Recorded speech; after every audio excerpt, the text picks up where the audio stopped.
ዛሬ ነጋሽ በዳዳ ፍርድ ቤት ቀርቦ ነበር። ዝርዝሩን ልንገራችሁ። ነጋሽ ዋስትናው ምርጫ ደርሷል። ምርጫ ካርድ ሄዳችሁ ውሰዱ፣ መንግስት ምረጡ፣ የምትፈልጉትን መንግስት እየተባለ ነው ያለው እና አሁን ዝም ብዬ ሳስበው ቤት ቁጭ ብዬ ዝም ብዬ ሳስበው ማንን ነው የምመርጠው? የትኛውን ተቃዋሚ ፓርቲ ነው የምመርጠው ብዬ ሳስበው ተቃዋሚ ፓርቲም የለም። ተቃዋሚ ፓርቲ በሌለበት ቦታ ላይ ምርጫውስ እንዴት ነው የሚደረገው ነው ጥያቄው። እኔ ብቻዬን ሆኜ ምረጡኝ ይላሉ ነው። እሁድ የሆሳዕና ቀን ዝክር መዘከር ይቻላል ወይስ አይቻልም? ሰላም ጤና ይስጥልኝ። እንዴት አላችሁ? እግዚአብሔር የተመሰገነ ይሁን። በአዲስ መረጃ ተመልሼ መጥቻለሁ። እንግዲህ በዚህ ቪዲዮ የምንመለከተው ጋዜጠኛ ነጋሽ በዳዳ ታስሮ እንደነበር ይታወሳል። ዛሬ መጋቢት 25 ቀጠሮ ነበረውና የፍርድ ቤት ውሳኔ ተወስኗል። ያ የፍርድ ቤት ውሳኔ ምን ተወሰነ የሚለውን አስቃኛችኋለሁ። እንዲሁም ደግሞ እንግዲህ መጽሐፍ ቅዱስን በመቅደድ የተለያዩ ሸቀጣ ሸቀጥ ሲሸጡበት የነበሩ አካላቶች እርምጃ ተወስዷል። ያ ነገር ምንድነው የሚለውን እንመለከታለን። ከምርጫ ጋር ተያይዞ አንዳንድ ሐሳቦች ይነሳሉ። በተለይ ይሄ ምርጫ ካርድ ውሰዱ ከሚለው ነገር ጋር እሱንም ማስመለከታችሁ ይሆናል። እስከ መርሃ ግብሩ ፍጻሜ አብራችሁን ቆዩ። ላይክ ማድረጋችሁን፣ ሼር ማድረጋችሁን ለብዙ ሰው እንዲደርስ ሼር ማድረጋችሁን እንዳትረሱ። እግዚአብሔር አምላክ ለዚህች ቀን ዛሬ እንግዲህ 40ኛው ጾም ላይ ደርሰናልና እንኳን አደረሳችሁ። እግዚአብሔር የተመሰገነ ይሁን እያላችሁ ኮሜንት ላይ ጻፉ። እስቲ ከሁሉ በፊት ደስ በሚለው በዚህ እንጀምር። ሆሳዕና ስንቶቻችሁ አድነን ማለት እንደሆነ ታውቃላችሁ? አሁን እሑድ ማለት ነው ሆሳዕና እናከብራለንና አንድ ላይ ነው መቼስ ወተን የምናከብረው አይደል? ትንቢተ ዘካርያስ 9:9 ላይ ያለው ትንቢት ነው የተፈጸመው። ንጉስሽ በአህያይቷ ውርንጭላ ላይ በአህያና በአህያይቷ ውርንጭላ ላይ ተጭኖ ይገባል ተብሎ ነበረ ማለት ነውና ሲገባ በጣም ወደው ሲሪየስ ላይ ቾዝን ሚል ሲሪየስ አለና እት በእናታችሁ እት ኢየሩሳሌም ምስጋና ጀምሪ መለከትን ነፊ ነጋሪት ውስጥ ሰላምሽ ታውጇል፣ መዳንሽን ቀርቧል። ጌታ ሊጎበኝሽ በበራፍሽ ቆሟል። ና የምስጋና ጌታ ና የምህረት ጌታ እና ማለት ነው ጉስባምስ እንደዚህ ጉስባምስ የሚሰጠኝ ፓርት ነው። ኤኒዌይስ እንዳትቀሩ፣ እሑድ እንዳትቀሩ፣ ስፔሻሊ የምትችሉ ሰዎች እንዳትቀሩ። ሆሳዕና ይባላል። ይሄም ለአብይ ጾም 8ኛው ሳምንት ነው። በቤተ ክርስቲያን ውስጥ ዘንባባ ተይዞ በቅዳሴው ላይ ሁሉ እየተዘመረ ይህ ዕለት ይታሰባል። በቤተ ክርስቲያናችን ልዩ ቀን ነው፣ ልዩ ቀን፣ የደስታ ቀን። ለምን? በማቴዎስ ወንጌል ምዕራፍ 21 እንደተጻፈ ጌታችን መድኃኒታችን ኢየሱስ ክርስቶስ በአህያይቱና በአህያይቱ ውርንጫ ላይ በተአምር በአንድ ላይ ተቀምጦባቸው ወደ ቅድስቲቱ ከተማ ገባ የሚለው ዓለም ሁሉ የተደነቀበት ድንቅ ዕለት ነው። ይህች ቀን ልዩ ቀን ነች። ይህች ቀን የሆሳዕና ዕለት ድንቅ ነው። ምን ሆነ? የዛን ቀን በመጀመሪያ ጌታ ሁለቱን ደቀ መዛሙርት ላካቸው። ምን አለ? የታሰረች አህያ ታገኛላችሁ፣ ፈታችሁ አምጡልኝ። ሰው ቢጠይቃችሁ ግን በሉ ለጌታ ያስፈልጉታል በሉ። ማንንም ቢጠይቃችሁ ለጌታ ያስፈልጉታል በሉ። አህያይቱ መጣች፣ ውርንጫይቱ መጣች። ሰው አነጠፈ፣ በመንገድ ላይም ልብሱን አነጠፈ። በዛ ላይ ተቀምጦ ወደ ቅድስቲቱ ከተማ ገባ። ሰው ሁሉ በአንድ ላይ ጮህ ነበር፣ ሆሳዕና ለዳዊት ልጅ። ሕፃናት ሳይቀሩ ዘመሩ። የተበሳጩ ሰዎች ግን ነበሩ። ለምን እንደሚዘምሩት አትሰማም እንዴ? ምን እንደሚሉ ሆሳዕና እያሉ አምላክ ሲያደርጉ ዝም ትላለህ አሉት። እነሱ ዝም ቢሉ እናንተ ዝም ብትሉ እነሱ ዝም አይሉ። እነሱም ዝም ቢሉ ግን የቢታንያ ድንጋዮች ያመሰግኑኛል ሲል በተአምራት ድንጋዮቹ እየዘለሉ ሁሉ ጌታን የዳዊት ልጅ ሆሳዕና በአርያም ብለው አመስግነውታል። በዚህ ቀን ምን አብይ ነገር እንመልከት ወገኖቼ? አንደኛ ጌታ ከደቀ መዛሙርቱ ሁለቱን ላከ። ምን አላቸው? የታሰረች አህያ ታገኛላችሁ፣ ፈታችሁ አምጡልኝ። ሁለቱን የላከው ሁለቱን ካህናት ነው፣ ሁለቱን ቀሳውስት ነው። የታሰረች አህያ አምጡልኝ ያለው ምንድነው? የታሰረች አህያ ከኃጢአት የምንፈታበት ሰዓት ደረሰ። ታስረን ነበረ። አዎ እንደ እንስሳ እንደ አህያም ተቆጥረን ነበረ። አህያን ለምን ጠቀሳት? ብዙ መከራ ያለባት፣ ብዙ ሸክም ያለባት፣ አዎ ቁስልም ያላት ናት። እሱን ሽፍን አደረገ። በዛም ላይ ተቀመጠ። ከባት ያበሳ ነው። ስለዚህ ሂዱ ፈታችሁ አምጡልኝ። የሰው ልጅ ሁሉ ከኃጢአት ማይሰር የሚፈታበት ሰዓት ደረሰ። ማንን ላከ? ሁለቱን ደቀ መዛሙርት ላከ። ማቴዎስ 17 ጀምራችሁ ስትመለከቱ ምንድነው ያለው? የመንግስተ ሰማያትን መክፈቻ ቁልፍ ሰጣቸው ለካህናቱ፣ ለነ ጴጥሮስ፣ ለሐዋርያቱ ሁሉ። የሰው ልጅ ከኃጢአት የሚፈታበት ሰዓት ደረሰ። መጣ። በአህያ ላይ ተቀምጦ ያንን ቁስሏን ሽፍን አደረገላት። ኃጢአታችንን ሊሸፍን፣ ገበናችንን ሊሸፍን ከባት ያበሳ ኢየሱስ ክርስቶስ አዎ በአህያይቱ ላይ ተቀመጠ። ሌላው ግን በአህያ የተቀመጠ ጋልቦ አያመልጥም፣ ቅርብ ነኝ፣ የቅርብ አምላክ ነኝ ሲል። ሌላው ጦርነት ሲሆን በፈረስ ይቀመጡ ነበር፣ እሱ ግን በአህያ ተቀመጠ። በአህያ ሲቀመጡ ዘንባባ ሲይዙ ግን ሰላም ነው። የዘንባባው ምልክትም ሰላም ነው። ሆሳዕና ይሄ ነው። ሁሉም ዘመሩ ሆሳዕና ለዳዊት ልጅ፣ በእግዚአብሔር ስም የሚመጣ እሱ የተባረከ ነው፣ እግዚአብሔር ነው አሉ። አመሰገኑት። ከኃጢአት የተፈታንበት ሰዓት መድረሱን፣ የታስረን የነበርን ሁሉ መፈወሳችን የሚያሳይ ነው። አዎ ሆሳዕና ማለት መድኃኒት ማለት ነው። ኢየሱስ ክርስቶስ መድኃኒት ይሆነን። በዚህ ሰዓት በደዌ በህመም በስቃይ ያላችሁ ሁሉ መድኃኒት ኢየሱስ ክርስቶስ በቅዱስ እጁ ይዳብሳችሁ። በዚህ ሰዓት አንድ ነገር አስቡ። በኃጢአት ማይሰር ውስጥ በተለያየ መከራ ውስጥ ያላችሁ ሰዎች ካላችሁ ከኃጢአት የምንፈታበት ሰዓት ይቅር ባይ ክርስቶስ አለ። ዛሬ አባታችን ሆይ ደግመን ካህናት 12 ጊዜ እግዚኦ መሐረነ ክርስቶስ በእንተ እግዝእትነ ማርያም ብለው እግዚአብሔር ይፍታ ሲሉ ኃጢአታችን ሁሉ ቀልጦ ይጠፋል። አምላካችን ስሙ የተመሰገነ ይሁን። አሁ ቁስል ብዙ መከራ አለ። ዛሬ ብዙ ሰዎች የተለያየ ነገር አለ በውስጣቸው። ያንን ግን ሸፍኖ የሚያድን አምላክ ኢየሱስ ክርስቶስ አለን። ሆሳዕና ለዳዊት ልጅ 8ኛው ሳምንት ሆሳዕና ነው። እግዚአብሔር አምላካችን እኛን ለማዳን እነሆ ከሰማይ መውረዱን የሚያሳይ የዳዊት ልጅ የድንግል ማርያም ልጅ ተብሎ የተጠራ ሆሳዕና መድኃኒት እሱ ነው። አሜን። ሁላችን ያድነን። በዚህ ሰዓት ግን የሚበሳጩ አሉ። በዚህ ሰዓት ፈሪሳውያኑ ሁሉ ተበሳጩ። ድንጋዮች ሳይቀሩ አመሰገኑት። አመስግኑ፣ እግዚአብሔርን አመስግኑት። ለዘላለም ክብር ምስጋና ይግባው። አሜን። ለዓመቱ ይደመረን። እግዚአብሔር ይባርካችሁ፣ ፊቱንም ያብራላችሁ። እሁድ የሆሳዕና ቀን ዝክር መዘከር ይቻላል ወይስ አይቻልም? በህማማት የማይቻሉትስ ምንድናቸው? እነግራችኋለሁ። በደንብ አድርጋችሁ ስሙኝ። ቪዲዮው ለሁሉም እንዲዳረስ በደንብ አድርጋችሁ ሼር፣ ኮፒ ሊንክ፣ ላይክ፣ ሪፖስት እያደረጋችሁ ለብዙዎች እንዲዳረስ አድርጉልኝ እና ብዙዎቻችሁ በውስጥ መስመር እሁድ የመድኃኔዓለም ቀን እንደዚሁም የሆሳዕና ቀን ዝክር መዘከር ይቻላል ወይንስ አይቻልም እያላችሁ ስጠይቁኝ ነበረ። አይዶንት ኖ እንግዲህ ይቻላል ወይ አይቻልም ብሎ የነገራችሁ ሰው ይኑር አይኑር አላቅም። ነገር ግን ዝክር መዘከር ይቻላል። የመድኃኔዓለም ቀንና የሆሳዕና ቀን እሁድ ማለት ነው እና መዘከር ትችላላችሁ። ታዲያ የመድኃኔዓለም ቀን የሆሳዕና ቀን ያልተዘከረ መቼ ሊዘከር ነው?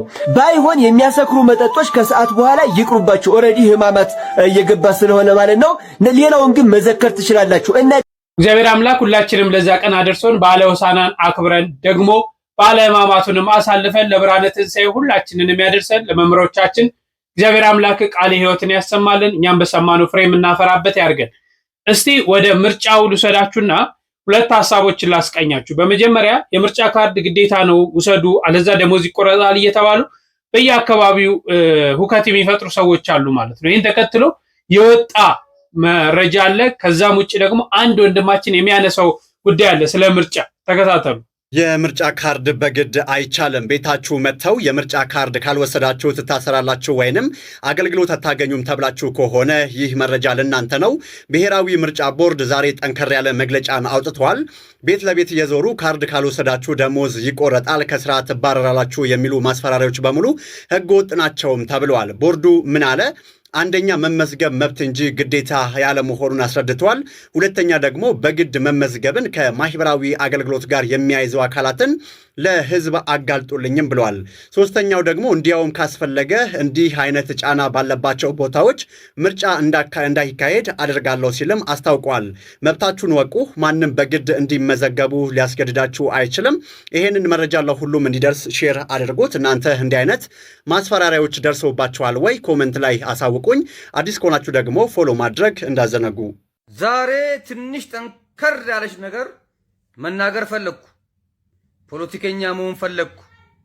መንግስትን መተቸት ፈለግኩ። መታሰር ፈለግኩ።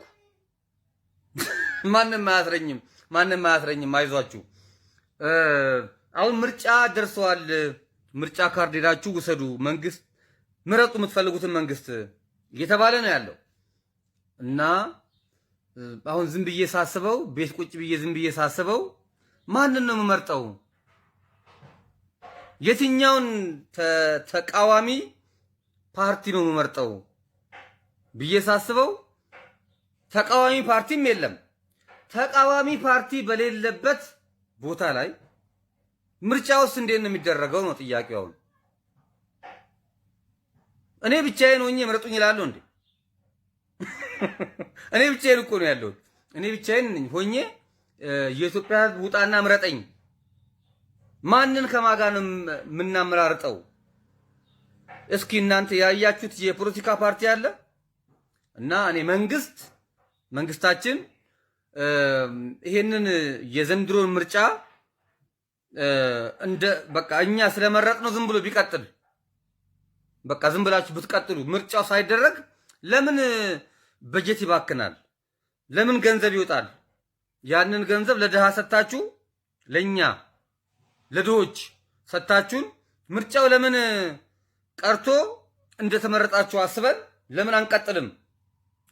ተከባብረን እኛም እናንተን መርጠናል ብለን በማሰብ እናንተም ህዝቡ መርጦናል ብላችሁ አስባችሁ ለምን አንቀጥልም አብረን? ማለት ጊዜ ከምናባክን ገንዘብ ከምናባክን መመረጣችሁም ስለማይቀር ተማምነን ለምን አንቀጥልም?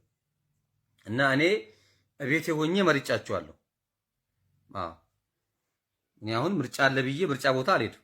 ለምን? በቃ እናንተ መርጫለሁ፣ መብቴ ነው ማለት በውስጤ መርጫችኋለሁ። እና ኮፒ ሊንክ አድርጉልኝ እስቲ፣ አደገኛ ነው እንግዲህ ከቲክቶክ ላይ ከጠፋውኝ ያው ሸቤ ነኝ ያለሁት፣ እዛ መታችሁ ጠይቁኝ ጋይዝ። ሰላሙ እንደተከታተላችሁት ነው እንግዲህ በዚህ ላይ ሐሳብ ልሰጥ አይደለም ኢንፎርሜሽኑ እንዲኖራችሁ ነው። ወንድማችንም ያነሳው ሐሳብ አለና በዚህ ሐሳብ ላይ እናንተስ ምን ትላላችሁ? የምታቀርቡት ነገር ካለ እስቲ በጨዋነት ሐሳባችሁን በኮሜንት ላይ ግለጹልኝ። መጽሐፍ ቅዱስ ወደ ቀደደው እንለፍና እንነጋገር።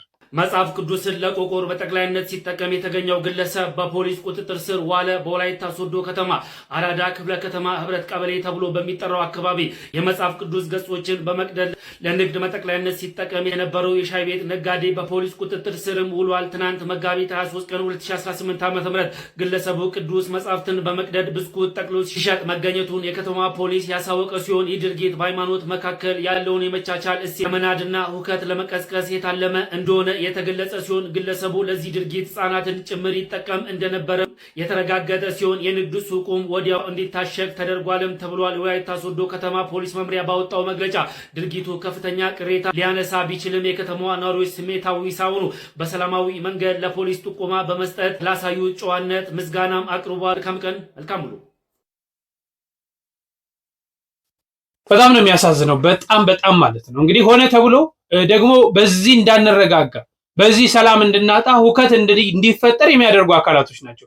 መቼም የእስልምና እምነት ተከታይ ሆኖ የመጽሐፍ ቅዱስን ጥቅሙን ለኦርቶዶክሳውያን ማለት ምን ማለት እንደሆነ ሳያውቁ ቀርተው ነው ብዬ አላስብም። ያውቃሉ።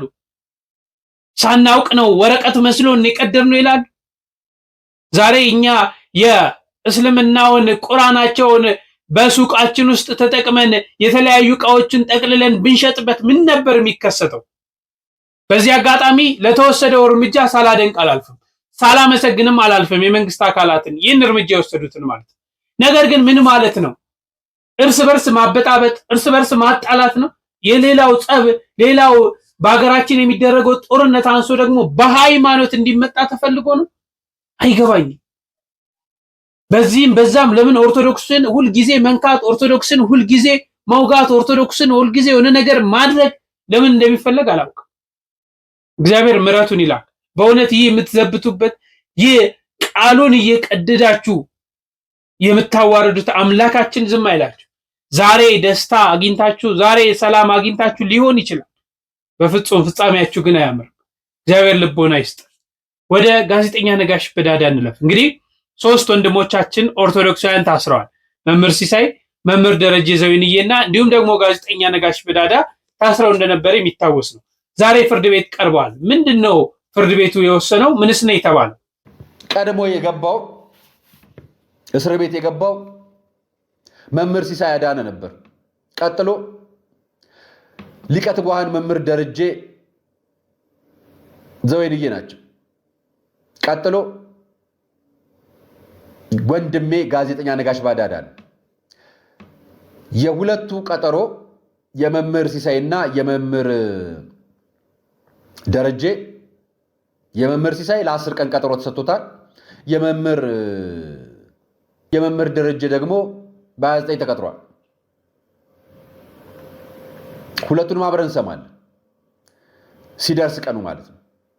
በመገናኛ ብዙሃን አዋጅ 1238 2013 ዓ.ም በወጣ አዋጅ በመገናኛ ብዙሃን አዋጅ አንቀጽ 86 መሰረት በወንጀል ክስም የፍትሐ ብሔር ክስም ቢቀርብ ለመገናኛ ብዙሃን ከ5000 በላይ ተከታይ ያላቸው የትኛውም የሚዲያ አማራጮች ቲክቶክ፣ ዩቲዩብ፣ ፌስቡክ ፕላትፎርሞች ማለት ናቸው ለሚቀርብ የትኛውም ወንጀል በወንጀለኛ መቅጫ ሕግ ብቻ ሳይሆን በዚህ በፍትሐ ብሔር ሕጉና በወንጀለኛ መቅጫ ሕጉ የሚታየው ማስረጃ ቀርቦበት ከ5 ቀናት በፊት ክስ ቀርቦ ማስረጃ እንደሚቀርብ ነግሬያችኋለሁ።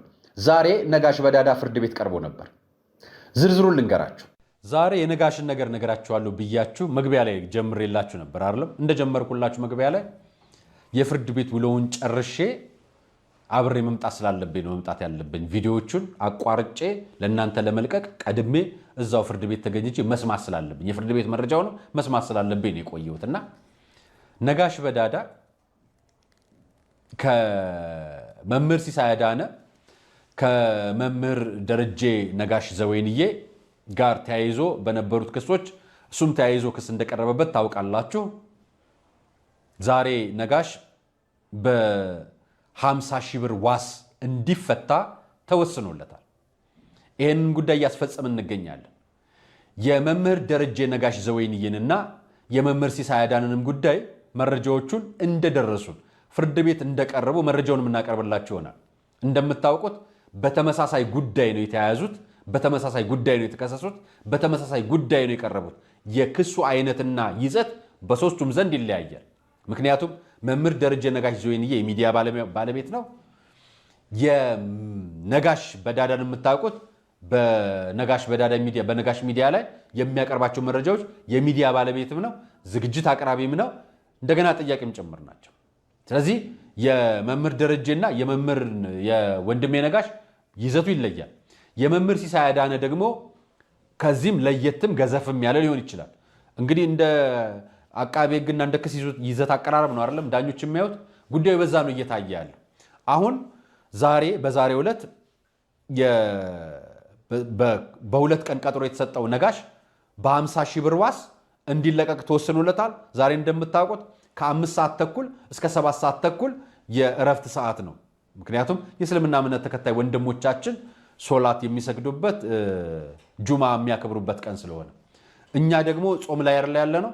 ከሰዓት በኋላ ከ7 ሰዓት ተኩል ወይ ከ8 ሰዓት ጀምሮ ደግሞ የዋስትናውን ፈቃድ ከፍርድ ቤት ጨርሰን ጉዳዮች የምናስፈጽምበት ሰዓት ይሆናል። እንግዲህ እንጠብቃለን አይደል?